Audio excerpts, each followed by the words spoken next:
And on that sliding scale of, so if you can just do some kind of estimation of what was the most harrowing experience or something you have to share on the scale of it, what is the majority of the experiences you have faced?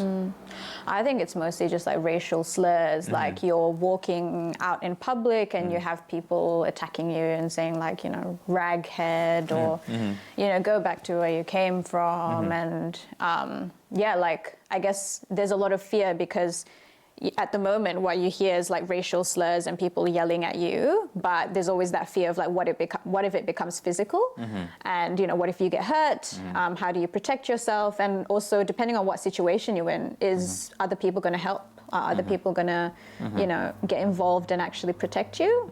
There's also that fear. So like for me, I've definitely experienced those you know, racial sort of slurs in public and stuff like that. And from a point of view of faith-based violence?